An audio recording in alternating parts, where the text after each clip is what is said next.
Good afternoon, all. Welcome to our talk show. And we have got our counselor Jayanti on the call. Good afternoon, ma'am. Hi. And we shall be continuing on our last week's discussion, which is emotional regulation. And thanks to you, we've had a fantastic discussion last week.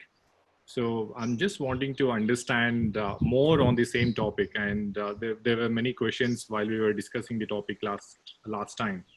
So continuing on where we have left, I wanted to know how emotional regulation can be mastered. When I say mastered, it's not about trying to be 100% perfect on controlling our emotions, but at least try to have a minimal regulation which would not be impacting our day-to-day life. Yes. Emotional regulation is very important for the primary reason that most of us are ruled by emotions. Most of us are ruled by our hearts, although our brain and intelligence and everything is in place, but we let a lot of our feelings come into play when we take a lot of our decisions in day-to-day life. And if we are not emotionally regulated, it affects the physical health as well. For example, if there is a small pain somewhere, if there is a twist in the ankle, if we connect it to feelings, saying that my time is bad, my day is bad, my life is bad, and that's why I got a twist in my ankle, then it becomes a very big problem rather than a small 2 3 day, just give it a rest and then you become all right and you overcome that and you. If you are emotionally regulated, you will just say that, okay, let me utilize this time to take a rest and watch a couple of Netflix movies and relax and move on with it. Emotional regulation is very important, and emotional regulation plays an important role in every aspect of our life, be it at home as a parent, as a husband, as a girlfriend, boyfriend, employee, employer, everywhere. Now, how do we master this thing called a regulation? So for everything, there are some regulations. Even if we want to regulate the temperature, there is a regulator. Our body has such regulators, which is connected to the mind and it's connected to the heart, and we need to these regulators give us the signals of whether we are okay or we are not okay. For example, when we are starting for work in the morning, if there is some kind of a hesitation, I'm not feeling good today, I can't point out what it is. If we stay in that moment for 2 minutes, we will understand what that signal is, whether it's a physical signal or an emotional signal. But oftentimes we are so much in a hurry to just, push it under the carpet and move on. And just like that, pushing things under the carpet, it becomes such a big issue that you need to go to a counselor later on or to a psychiatrist. It's not a bad thing to go to a counselor or a psychiatrist, but if we are able to uh, listen to the cues of the body, mind, and heart, we can solve these small things on our own and feel good about ourselves. So emotional regulation is mastering emotional regulation is nothing but paying attention to the cues, to the signals given by our body, mind, and heart, to simply put it. So when we are talking about regulating the emotions, when we talk about the reaction for that emotion, should that reaction be an aftermath effect of that emotion, or should it be a response? Should it be a proactive response? And how do we do it? Yeah, so that's where we left it last time at reaction and response. So most of the times what happens is if we take this generation of children, say between 13 to 23, the 10 years of this, like the minute they come into their teens and then they go on to their youth. Now, most of their childhoods, they've been very important to their parents. They've been central to their parents. Everything is about the child. Every wish, whim, and fancy the parents have tried to fulfill. But what happens is, in this materialistic world, more and more we give materialistic reinforcements to the children. They expect more material. And it's never ending and it is very unsatisfying. So what happens when a person enters into this 15th, 16th age and the parents start saying no to things? A no means denying something which is very, very important, which everybody else is having and I don't have it. So it's such a big thing and I never get anything. My parents never give me anything. And they forget that what all the parents have given. At the same time, the parents also, they think that, okay, what is this such a simple thing I'm saying no to? And the child is unable to understand. Here is where a response is required from both the parties. We cannot say the child is wrong because the child has never been denied and now this child has become a youth, can think for himself. If the parents are saying that it's too expensive to buy you such a thing, the child or the youth will immediately say, why is it expensive? You can afford it. I know you can afford it. I know you are earning the money. So they're intelligent, they are smart. So the regulation comes where both have to not react and respond in such a way that let's talk about it. Why am I saying a no? Why the parent is saying a no has to be heard by the individual or the youth, and why this individual or the youth is making this demand has to be heard by the parent. Parent cannot deny that you don't know anything. We can't listen to everything you say. So there has to be a dialogue. That is where there is a reaction is immediate. Fat. It's like one, sutli bomb. It'll go on and on. It'll crack, and that's about it. And everything is burnt, and we don't talk to each other. Response is where there is a dialogue between two people, between three people, and they come to a common arrangement or understanding. Yes, this is possible, or yes, this is not possible. So that helps a lot to regulate our emotions and to also be responsible in making demands and giving into demands. So that's the difference. Now, do you think youngsters can have that response nowadays?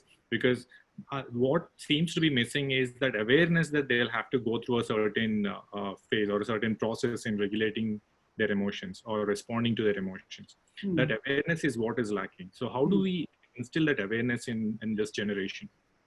Yeah, so what is happening is this is a set of population, we can say, who have been exposed to a lot of things much before time.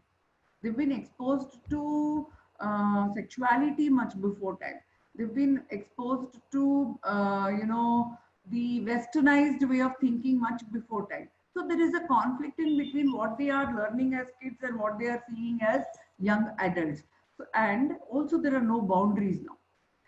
Earlier times, if you have to speak to a person, you have to wait for that, the STD call prices to go down to half, and then you talk half rate or 1/4 rate. So it is a very precious thing. Like, you wait for that occasion, we wait for that opportunity on a Saturday night when these prices will go down, you'll talk. Now, no longer those things. The mobile industry and the internet industry has made it so very easy to communicate. Now there is over communication of everything. Everything is getting over communicated. Everything which can be left unsaid is being said. So this is the reason why there is a whole lot of confusion between what is to be said and what is not to be said. There is no boundaries. Neither the youth have any boundary nor the adults have any boundary. So setting boundaries is very important as a part of emotional regulation. Yes, I am feeling this. Now, for example, I will say, if on a particular evening, a person is not able to speak to his girlfriend or boyfriend, they have just spoken in the morning, the evening call is not happening because of internet issues or because of some issues, phone has broken down. The scene which we see nowadays is that the person is absolutely shattered. I can't do anything in this time. I cannot go for a walk. I can simply, my life is at an end. I'm just sitting here, I'm crying because I cannot speak to the person whom I'm used to speaking to so much. That is the overwhelming emotions they are facing right now. Here is the time they have to think it's okay not to speak. It's fine. This is where their insecurities also start. If I don't speak, somebody else might start speaking to him or her. Or checking, okay, my calls are not going. Why is this person not taking my call? Is the person available online? Is another person available online? Are they both talking? So the whole big horror movie starts getting produced in their heads. So this is the time where they need to develop the tolerance of the patience. Another scenario is when You have sent a message, you are waiting for the reply, but you can't wait for the reply. You need it instantaneously because you have been used to instant gratification of your needs. If that next person is not sending a message, you are already jumping the gun thinking or assuming that he doesn't want to talk to me, she doesn't want to talk to me, she's talking to somebody else, she's going to reject me, she's already rejected me. All these whole scenarios happen. This is where personal regulation of this is not about me only should come. That is a personal and emotional regulation. Everything is not about me. There's some discussion going on. Hello? I'm sorry. Yeah. I'm muted the person. Please go ahead. Yeah. All right. So this is what is the first rule of emotional regulation. Everything is not about me. It is about the other person also. So this is where the patience and the tolerance has to come in. One, steadiness has to come in. That's the first step in emotional regulation. Now, since we've seen that the current generation are not so good with regulating their emotions, and we are seeing a lot of adverse impacts, is there a way we can heal those adverse impacts? Because we have already discussed about what can go wrong by not being able to regulate your emotions. But there should always be a solution. There should always be a healing process. Yes. So how can we do that? Yeah, so the first thing is to become aware of the emotion. Now, not every sad, unhappy thing is a depression. Oh, you're being sad because you've broken up with a person. If you take that scenario, which is the most important scenario nowadays in this age group between 15 to 25 or 13 to 23, breaking up is the most important thing. Now that is the scenario. The first thing is to sit and think, am I angry? Am I sad? Am I unhappy? Am I going to miss this person or am I relieved? Sometimes there is a relief also. So first thing is to sit and analyze what is the emotion which is predominant here. Second thing, now that this predominant emotion is sadness, what can I do to overcome this sadness? Can I divert my mind somewhere else? Can I take up some social activities? I would suggest this to all of these youth. Please take up social activities, social causes, be it animal rescue, be it veganism, be it helping street children, something which will give you an identity other than the identity that you are born to a certain set of parents, your own identity. So I am sad. So now what should I do about this? Should I talk to somebody? Should I ask? Or a feeling of guilt will be there. The second level of feeling behind the sadness is guilt. I didn't do enough to make this relationship work. I didn't give enough time. So that is usually a very unreasonable emotion which needs to be talked about. Someone needs to tell this person it's okay. Relationship breakup happens because of both. It's not you only. Here again, this is not about me only. This is about two people who have not been compatible. Now, healing happens when you accept that you are sad. Healing happens when you accept that you are angry because of the situation. And if you're angry because of the breakup, you don't have to generalize that anger to every aspect of your life. You don't have to generalize it to your education, to your parents, to your friends. It is a very small part of your life. If you see it as a very small part of your life and learn to let go of that and move on, have good friends, have good discussions, have some contribution in some aspect of life, the healing will happen. So that is how the step to healing begins, by accepting. Now, when you do not have the ability to accept and when you're not going through the path of healing, what impacts would it have on our general psycho as such? Are we going to, especially the youngsters, are they going to have extremely adverse impacts because of not being able? Yes. They can, any person who is like academically doing very well can go behind academically. Any person who is known as a very happy-go-lucky person can become very sad and can withdraw into self. Some people can go into the extent of harming themselves or taking out anger on others, blaming parents, blaming self. Okay, these are some very unhelpful negative emotions.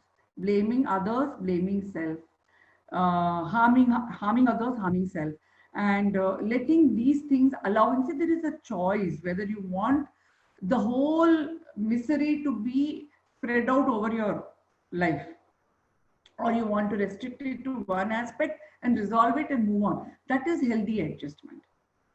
Because relationships will happen, there will be breakups, you will get into another relationship with somebody. It can to break up. That doesn't mean that you are a bad person or you are a rejected person. So when a person takes everything personally, this is all because of me, this is all for me, there is nothing else here, then it becomes very big and the adverse actions start in terms of falling scores, in terms of losing a term, in terms of totally leaving education, in terms of doing nothing, in terms of taking up alcohol or drug or something. So these are all very, very negative adverse effects of dysregulation. We've also got a couple of questions. Would you want to take the questions now? Definitely. Yeah.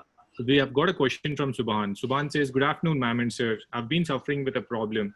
That is, I'm unable to cry, but I feel sadness for my problems. I'm unable to have any emotion. Is this good for me? Is this not? If not, what could I do?"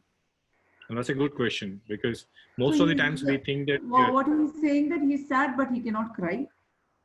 Yes. He's sad, but he cannot cry. And he wants... Yeah. Okay. Yeah, I think it's the conditioning of your behavior right from childhood, being told that boys don't cry. So you are trying very hard not to cry, but crying is a good thing. It is very cathartic, and if you are able to sit with the emotion, sit with the sadness for some time instead of doing various things to overcome it, sit and think, why am I sad? What's the reason? What is the cause I'm having these overwhelming emotions? And cry out loud. Or even if you don't want to cry, write it down on a piece of paper and understand it. You will overcome that overwhelming emotion.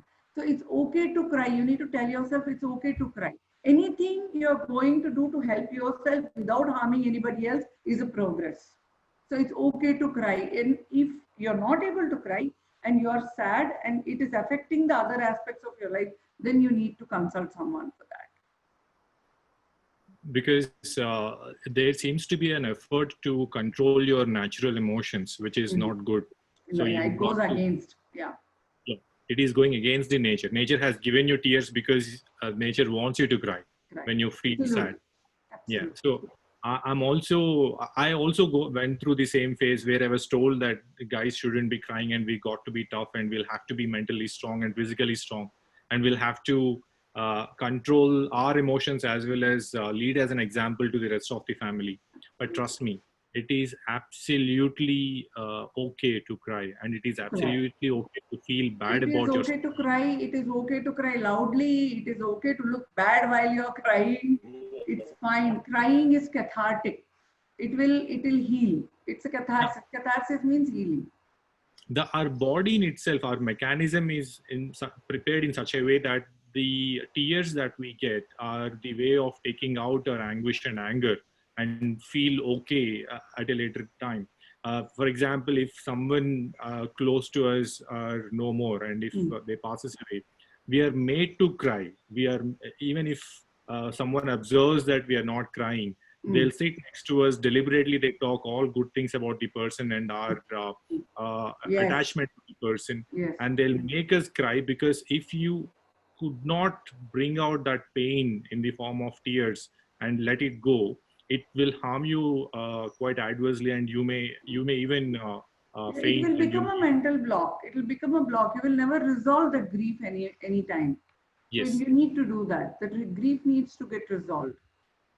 Yes. Yeah. So we've got another question. It says, Vaishnavi, good afternoon, sir and ma'am. My question is how to control anger levels. And ma'am, especially give some tips on how can a short-tempered person can control his or her anger level. Yes, a very good question. Anger is something which develops in a person. It's sometimes a part of the personality also.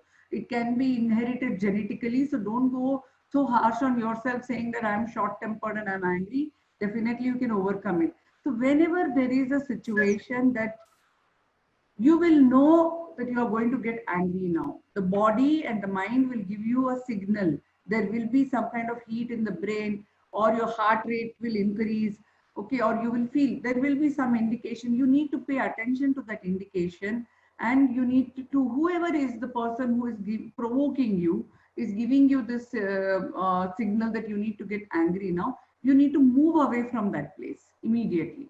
You need to take a step back. If you cannot physically take a step back, you take a step back mentally and you say, I will get back to you. There's nothing urgent to react to a situation, because if you are going to react in an anger situation, the point why you are angry will never get clarified. You will see a lot of things which are not related to that point which is really making you angry. So you need to calm yourself down. So what you can do to calm yourself down is to take a couple of deep breaths, a very, very, very long inhale and an exhale. Drink a glass of water, move away, look out of the window, look at some greenery, okay? Calm yourself down. There are certain very beautiful techniques which I do for anger management with my clients. So on a daily basis, if a breathing practice is done, morning and evening, that you can fall back on that breathing practice during this time when the anger is at the peak. You will find that you are so much more a better person if you are able to overcome this anger and talk reasonably to the person. The issues will get resolved. So number one, do not immediately talk, impulsively talk. When you are in anger, take a break. Take a step back. Breathe. Drink water. And then talk about the issue. Sometimes what happens with women especially is when they are angry, they start crying. It is not crying. It's not the crying because you're sad. It is the crying because you're frustrated and the other person doesn't understand what you're. And then what happens? The opposite person will you say you always are crying, and that makes you even more angry. So the best thing is to let it be at that time. Let that nothing is going to happen. Nobody is running away. No time is going to go away. Just wait. Take a step back. Breathe, and then get back to the thing. I surely understand that situation because I'm married. So all married men will have to go through this. And it is important for us to understand why you're crying. Yeah. So, but then again, going back to the point that you have made, where you're talking about being able to wait, give a little bit of a time to yourself, and then do not react, but be able to respond to the situation.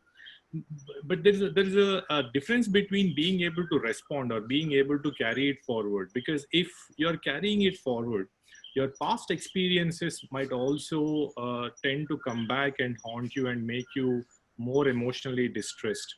So what is that limit to which you are supposed to carry forward your emotions, and how do you regulate something in the past that has been haunting you forever, where you would want to take control of that emotion which is adversely impacting you?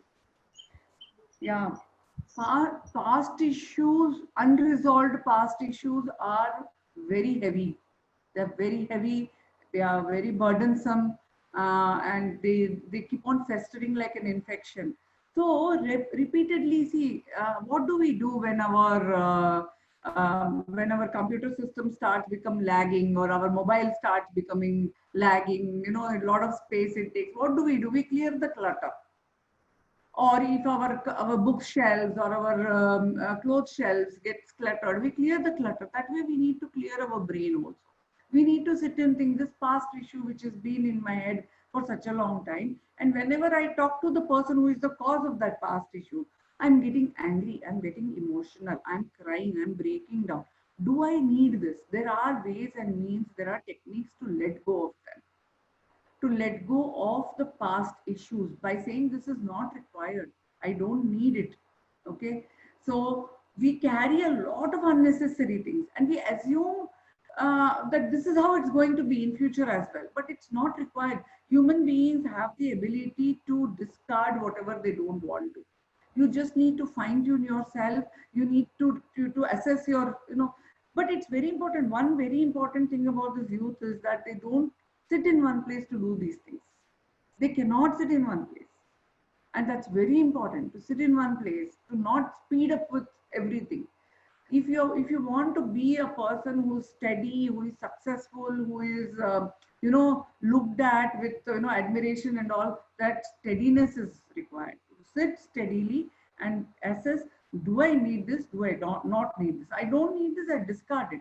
It will never ever come back to pinch you again if you are able to discard that.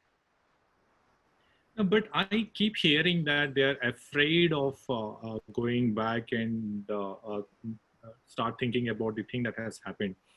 They would want to stay away from that particular thing, which obviously means that it is unresolved and which is impacting them. Yes. So can we assume, or can we conclude that the youth today are rather afraid of the process of being able to take control of that emotion rather than the actual result of it?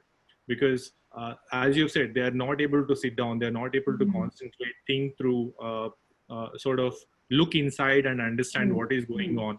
Rather, they have started blaming it on different other factors that are out of control and trying to give reasons for their sadness and their frustrated feelings rather than trying to take control of it. So let us go to another question from Venkat. He says, hello, good afternoon all. There is rising trend in spiritual practices like yoga and meditation by several gurus regarding mindfulness, anxiety, awareness, mental health, etc. One can get on to many of these techniques like Vipassana, Kriya, Pranayama, etc. easily just by throwing a random keyword in a search engine of YouTube. But what if we get caught in a catch-22 between scientific and spiritual techniques by gurus? And how legit are these practices? The second part of the question, I didn't get it.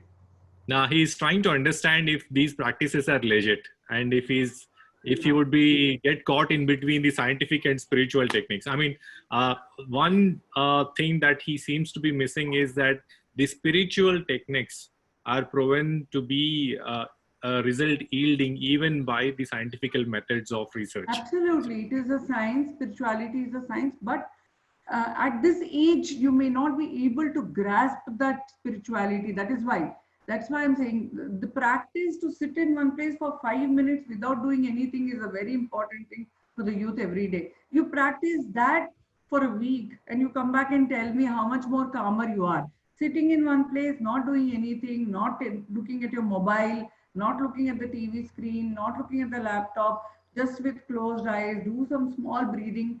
If you're able to connect with yourself, that is spirituality at this age. You are connecting with yourself. You're connecting with your needs. Most of the times we are operating on what are the societal needs for us, not by what we basically need to do at this time. So yes, as you said, there is a lot of genuine spiritual gurus, and of course, as when there is a good, there is a bad, there are these misleading people also. But the religion in which you are born, if you're able to follow that itself, will lead you to your spiritual path in future. So there is no question about whether it is right or wrong. If you believe in Krishna, you believe in Krishna. If you believe in Jesus, you believe in Jesus. But religion is something which will lead to spirituality. Spirituality is very, very personal and individualized.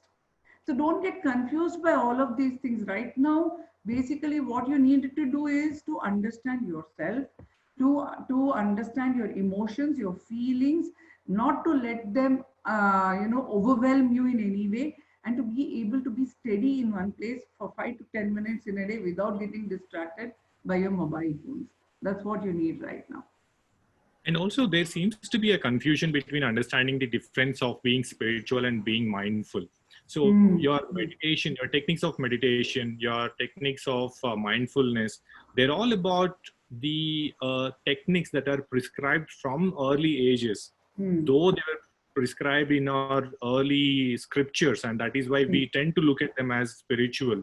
They're actually not spiritual. They're not talking about God. They're not talking about a particular religion. They're only talking about your mindfulness. So the same perspective, if a researcher from American University tells you, then you find it much more appealing than being able to grasp it from our own scriptures.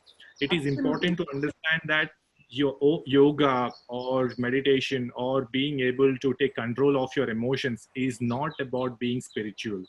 There's absolutely no connection between you being spiritual or you being mindful. So this particular aspect of your physical activity as well as your mental awareness is about being mindful. Now, this brings me to the next question, which is very important. Somewhere down the line, not only this generation, but from a very previous generations, let's say starting from the 60s, 70s, 80s, we seem to be looking at a trend where people are more afraid of understanding themselves, more afraid of being able to talk to themselves and understand what they really are, and sort of trying to get into a fake a phenomena or a fake assumption of what they are. And that is where there seems to be a lot of distress that is building within themselves, because they are someone else but they're trying to be someone else, and that's resulting in a regular an emotional dysregulation, if I may need to put it that way. So please comment on that. Yeah. What's your observations around it? This is a very, very important thing you've raised right now. It's very important. It's very real. And it's not only about this youth, as you said. A lot of people are, see, there is you who is you, but you want to be somebody else. So this is who you are with your height, body weight, hair, color, skin, weight, your intelligence, everything. This is who you are, but you want to be an Aishwarya Rai or you want to be an Amitabh Bachchan. So there is a gap. This is the real you. This is the ideal you. You can never become the ideal you. You can be always only the real you. So this is the very big conflict which is going on in the minds of people from ages, and that is where there is this expectation from oneself and expectation from others around you. This expectation is a very big killer. You are expected, usually parents, what do they expect? That their child will be beautiful, their child will be achiever, and all kinds of certificates and medals have to be there. That is what is an expectation from parents.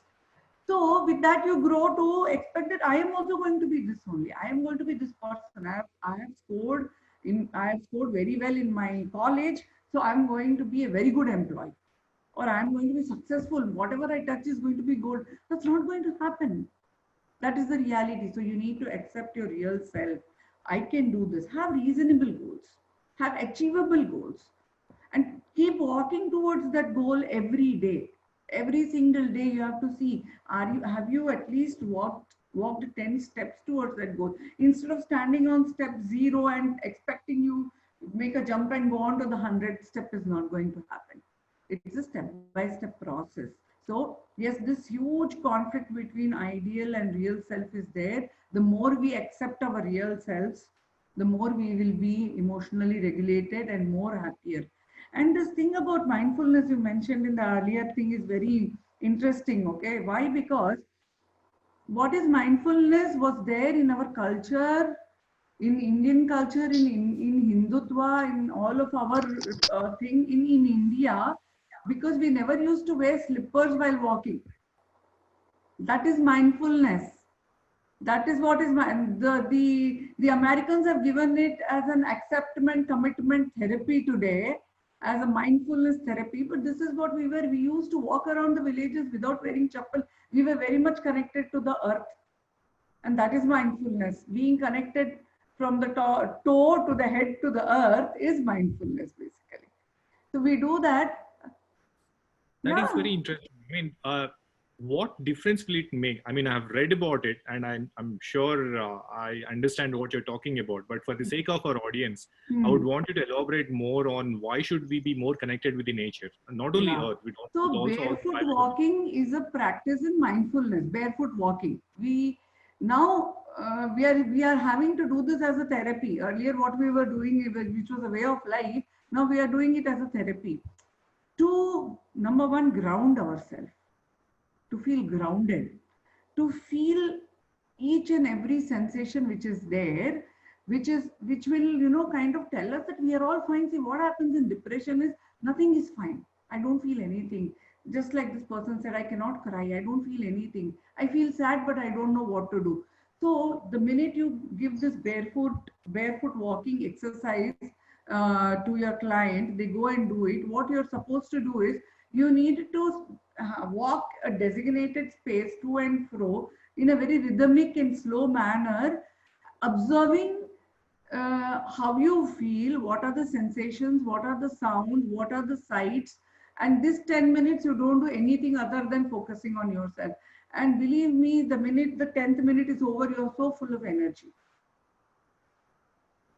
It has worked wonders in helping people with depression, with psychomotor retardation, where they say, I can't even get up from the bed. It's so difficult getting up from the bed. It helps. But to take them to that point takes a little while, takes coaxing, takes different scheduling techniques and all of those things. Basically, there is a huge connect between the soles of our feet to the brain.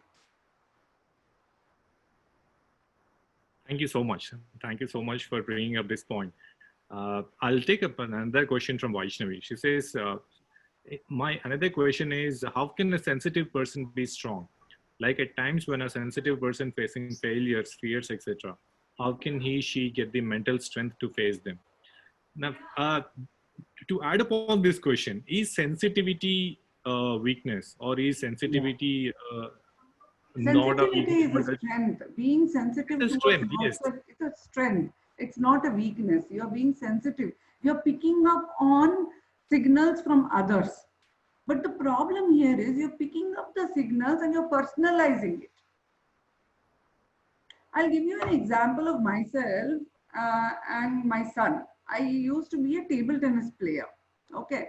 I have played table tennis and I expected when my son was born and when we were in an environment where I could provide coaching for him, I immediately thought that, this is the best solution. I can provide him a coach. He'll become the best table tennis player, which I couldn't because I didn't have a coach. He played, he failed, he played, he failed, and I was very angry. I was very miserable. And then one fine day, I was just sitting there in the ground and I saw him playing football. And I then, Arey, this is the guy with the, he's not a short, he's not a small motor guy. He's a long motor guy. So his body coordination is that. So this is what happens when we have this, somebody needs help. No, sorry, please go ahead. Yeah.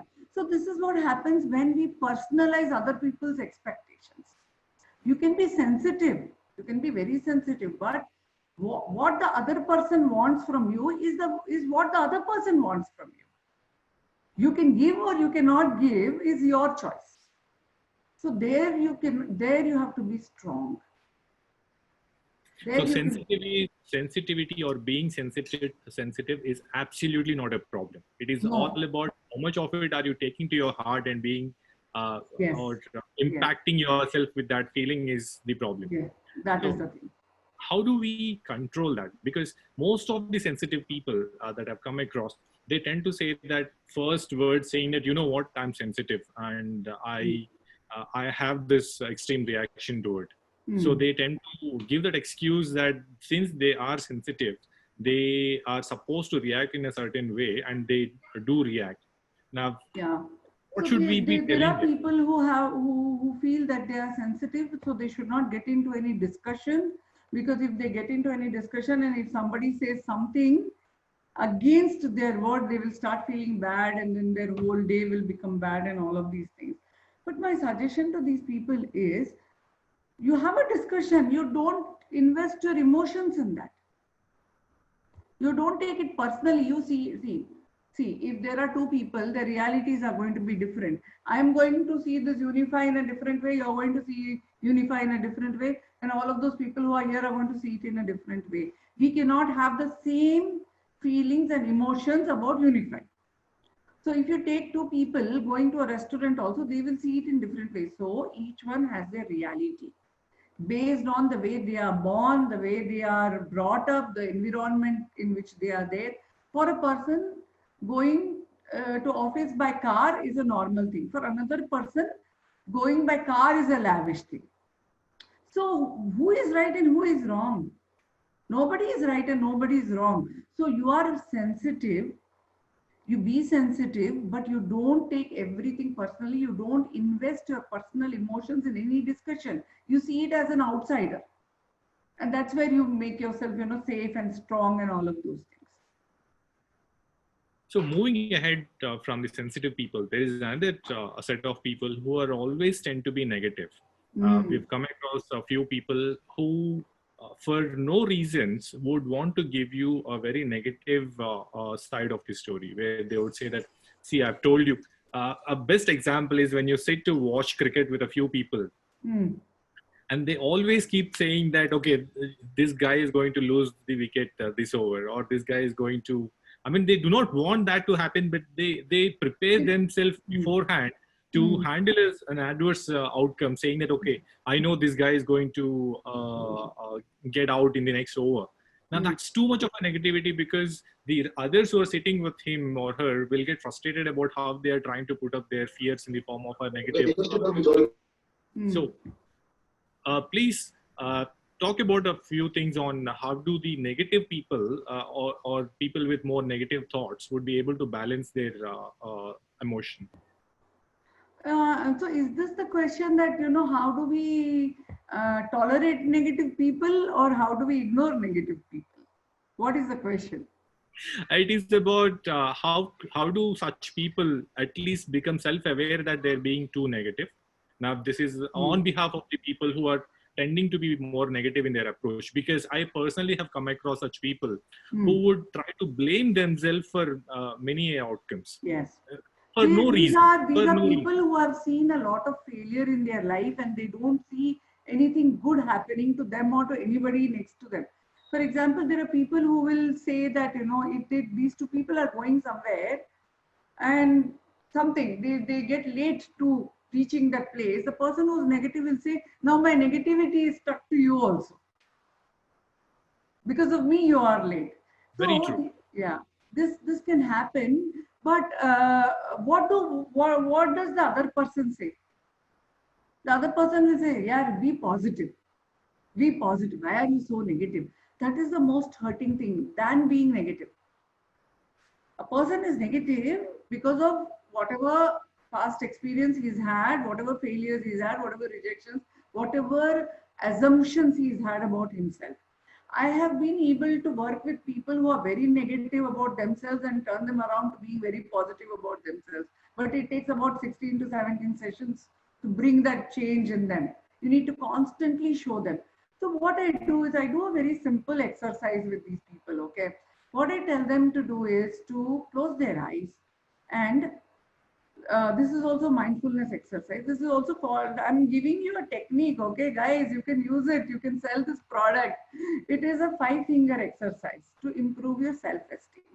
Now what you need to do in this 5-finger exercise is you need to close your eyes and think about 5 situations in your life where you've come up the winner. Minimum 5 definitely will be there, which we forget when we get into that negative frame of mind, okay? One is somebody who cares for you when you are sick. Do you have this person in your life? Yes. Somebody for whom you cared when that person was sick. Yes. Some 2-3 people to celebrate your victory or celebrate your birthday. 2-3 people? Yes. Then the 4th one is someone whom you helped selflessly, even if it is to cross the road, or buy some groceries for that person, or help them carry their bags, a selfless act. And the person whom you love the most. These 5 fingers together are your self-esteem. One where somebody is there to take care of you and you are there to take care of that person. 3, when somebody is there to celebrate with you. 4, when you are being selfless. And 5, when you have someone whom you love so much. This is your thing. So you cannot be negative when you've got 5 fingers, 5 strong reasons to be having high self-esteem. Only one thanks a lot, man. Thank you so much. Thanks for the technique. In fact, I'm trying to elaborate on this topic because the negative feelings seems to be manifesting more, much more into a person when compared to a positive feeling. The way a negative feeling impacts you seems to be much more faster when compared to a positive feeling. I can give you a personal example. I always tend to be quite positive. One day I went to a movie with a friend of mine, who's quite critical and negative about everything that he comes across.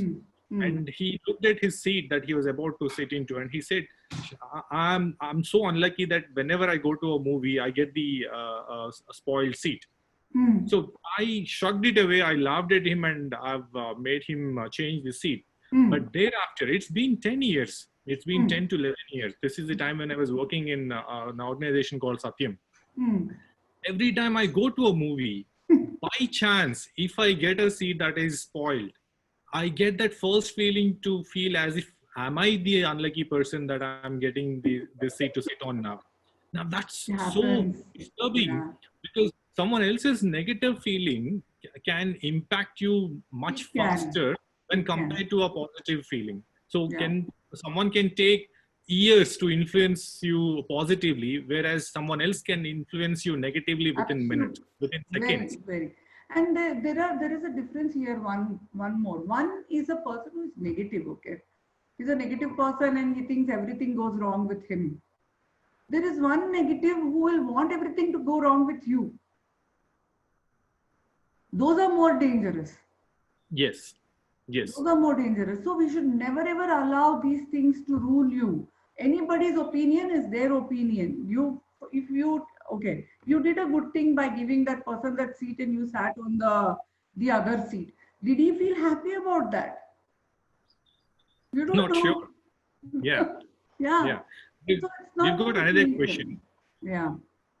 The question says, if we consider sensitive people are extremely emotional, then can we consider that mentally strong people are emotionally challenged because they put all the emotions to themselves or don't even feel that emotion? So does it mean that they're emotionally challenged? No. Sensitive people can be emotionally strong. Sensitive people need not be emotionally weak. So sensitive people can be emotionally strong. But can emotionally strong people be emotionally challenged also? Yes. These are very, very different things you've put together as a very big question. If I have to write it on a 100 marks paper, I think I'll get only 50 marks for this. Because what situation and okay, you can be strong and you can be strong and you can be strong, but there can be a breakdown also. So when that breakdown has happened, that means you are emotionally unstable for that period. That doesn't mean that you're forever emotionally unstable. Nobody is forever emotionally unstable, or nobody is forever emotionally strong. It is the situation, and how you adapt to that situation makes you a more balanced person. I don't know whether I answered this question. Not a problem, ma'am. For the sake of the students who are listening to us, I wanted to understand how is not being able to regulate your emotions impacting on academics, and have you come across any such cases where academics have been impacted? Yes, concentration gets affected because all you think about is all the negative things which are happening in your life, and you're not able to focus. Even the exam has come, you're not able to focus. That's when they come to us. That's when there are students who reach out to their parents and say, I'm depressed, I need to go and meet a therapist. And the parents say, no, I am the biggest therapist, I will counsel you. You sit. And it goes down the drain. Even more till such a time when the exam is just 2 days away, and then the parents will get, and we need to give them medicines, we need to rectify their sleep, we need to make them to write the exam, and we need to make sure that they pass the exam also. It's such a huge task. For us, it's impossible. So, yes, don't wait. If you are in a overwhelming emotional state, don't wait till the last minute of something important to come and rectify it. You try to resolve it, you try to neutralize it. The most important thing is to neutralize that emotion. I am feeling very, very negative. See, people are into the habit of getting into relationship with toxic people.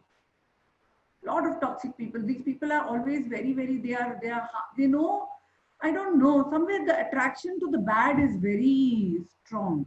You know this person is toxic. You know this person is going to affect me negatively, but I will have a relationship and I'll have a breakup, and then I will be so much into a mess that I can't write the exam, I can't eat food, I can't sleep, I'm in one nervous state. Okay? That can happen.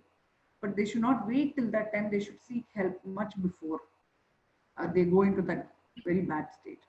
Now, are there any available helpline channels for students in this situation to immediately reach out to someone, just like the way that we're doing a talk show? Are there established helpline channels that they Helplines are can there. reach out? Roshni helpline is there.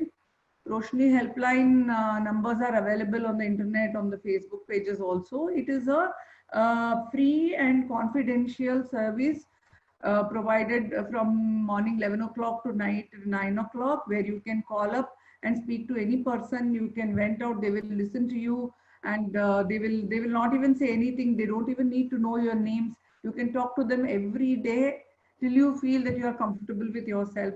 And if it is still not happening, then they will suggest you to go to a professional. But there is somebody other than your parents, your friends, somebody other than this who is trained to listen. So there are several such. Seva has one helpline. Roshni has a helpline. There are several such helplines in Hyderabad available. Now, please do understand that it is okay for you to reach out to help and talk to them, and do not try to put yourself into a self-judgment mode if you're seeking help, because it is okay, it is quite normal, and it is absolutely necessary for you to seek help and talk to someone. Most of the things will be resolved when you talk to someone who's aware of what you're going through, rather than to someone who is in your same boat. I mean, if you're talking to a friend, probably they are not the right people to give you the right advice. Most of the times you are in a wrong companionship in itself, and which might make things more worse. If you feel that you are pressurized, if you feel that you'll need more help, either talk to us on Let's Talk. We'll be able to help you out, or reach out to helplines. Let's say Roshni helpline. Google for them and try to reach out to them and give that. Do you want to talk? Because I've seen that you raised your hand. Please unmute yourself and talk. Yeah, good afternoon. Very good afternoon, Ashok ji. Excellent session. Good afternoon. Really session, Madam Jayanti. One more important point is how can we identify inner negativity people around us? Because I was in last 10 years, I'm in training and placement department of handling nearly 10,000 students from the last 7 years. It's really tough to control negativity people around us. It's really challenge for us actually. How can we control? How can we identify actually inner negativity people? Is it any chance of identification? Yeah, so these people will always be very sad, and they will, even on a good day, like even if it is a festival or a birthday, like if you wish them happy birthday, they, instead of saying thank you for wishing me, they might say, what is there in my birthday? So that those small little things, like they won't be, if you say, oh, the tea is good today, they will say, what is good about the tea? So these are people who have inner negativity. You cannot control them, but you can try to neutralize their negativity by saying that, see, I'm seeing these good things in you. Trying to talk positive things about them to themselves might reduce their negativity. This is something you can try. In fact, trying to do that, trying to talk to the inner negative people and trying to do some good to them should not be adversely impacting you by getting impacted with their thought process. It so happened with me a couple of times. I mean, I've given you an example that even today, after 10 years, that thought hits me that am I the unlucky one today to have got such a seat? So please be careful when you are trying to help someone. Ensure that you are not being adversely impacted with a negative feeling and with a negative thought that manifests into you without your knowledge.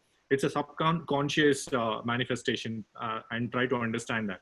It is easy to take away a known and an aware situation, but it is extremely hard to take away an unknown and a subconsciously infested negative thought.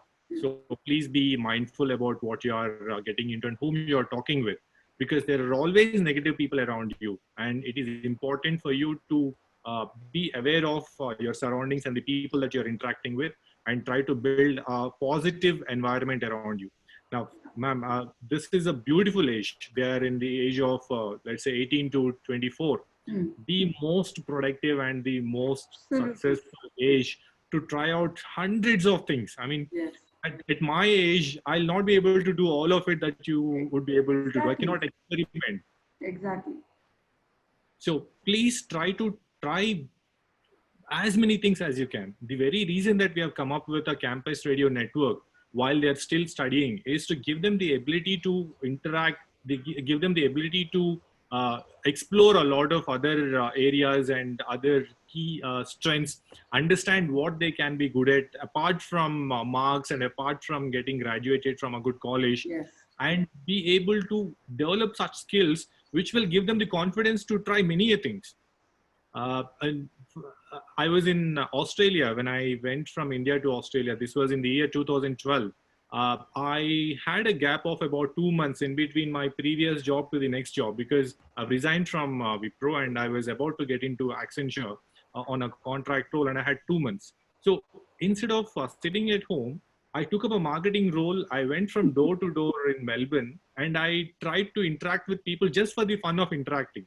There were two reasons to do it. One, I wanted to understand what am I good at except for working in an IT company. Tomorrow the entire IT is gone. What will I be able to do all by myself? So I went, I interacted with people and I tried to sell those solar lamps. And that was the best experience, which made me realize that I'm good for many things. It's not just about sitting in front of a desk and doing an IT job. That one act of mine for that 2 months had made me realize the real potential and made me plan for my future as a CEO, trying to be able to set up a company. So I encourage students to overcome your emotional distress by trying out different new things which are productive to yourself. It can be taking up a new hobby, it can be going for a jog, or it can be building yourself in the most macho possible way. Yeah. One example I remember right now when you're talking about these things, like, it's very important and there are so many things they can focus on. There was one such client who would come to me, hardly 17-year-old, and he was like, I've been in a breakup. And and I've been in a breakup, and the girl is going around with another guy who is very bad for her. So I asked him, are you the father? Are you the brother? Are you anyway responsible for this girl? No. Then why are you sad that she's going around with a loser? You be happy that you are, like, out of it, and there are so many other people you can focus on. You can have a better girlfriend. You can have so many other things. There's so many beautiful girls around you. So why are you worried? No, ma'am, something will go wrong in her life. I said, that is her life precisely, not your life. So better to, if there is something happening, another problem I see here is, we must talk about it, is closure. There is no closure. You break up, there is no closure. They are still connected. We will break up this relationship, but we'll be good friends. How is it even possible? Why do you want to be friends with a person whom you've broken up your relationship because it is toxic, because there is abuse, because there is, no respect? You break that, but you'll remain, because if I don't remain friends, ma'am, he will be very hurt. So these are the things you need not to do. You need not to do. Relationship over, end of the story. Move on to something else. Move on to somebody better. Move on to becoming somebody better. Don't keep on checking on that person on Facebook and Insta, and is he with a beautiful girl or is she with a beautiful handsome guy? No, you are the best. You are the most beautiful person. If somebody is losing you, if somebody is lost, you move on. So if you're going to give me the indication of ending this session, Ashok, I would like to end it with a small story. Sure, ma'am. Please. We are about to end the session. We are almost done. Any questions are there? No, we are done with the questions for today. Please go ahead. Okay. So this is my favorite story in whenever I have emotional regulation session with a client or in a corporate, I'm talking about emotional regulation. This is a story I talk about how to let go of past issues or how to let go of negative emotions. So there were these two monks, okay, Zen monks or Buddhist monks. They were going from one village to another. When when you talk about monks, you know that they have left all that, Maya. They have left all the Moha Maya in their life, and they are sannyasis, and they don't have any wishes or anything. They are also mostly silent. So these two monks are about to cross a river when they see that there is a woman who's taking a bath, is going to drown into the water. The senior monk, he goes, he picks her up, he walks through the river, and he leaves her on the bank of the river and continues to walk. The junior monk is all trembling, he's trembling, he's afraid, he's very, something drastic is going to happen, some catastrophe is going to happen, some earthquake is going to happen because such a big sin has happened.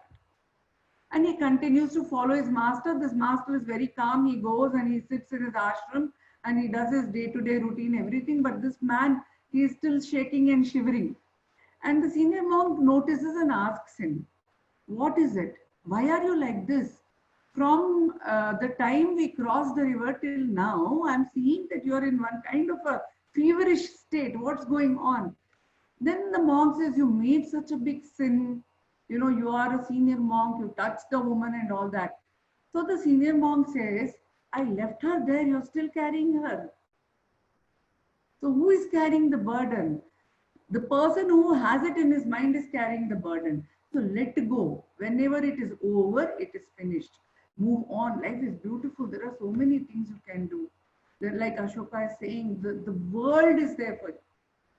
You are completed engineering, you don't want to work in engineering, you want to do something else, you want to do psychology, please approach me. I will help you to become a good psychologist because it's a beautiful profession.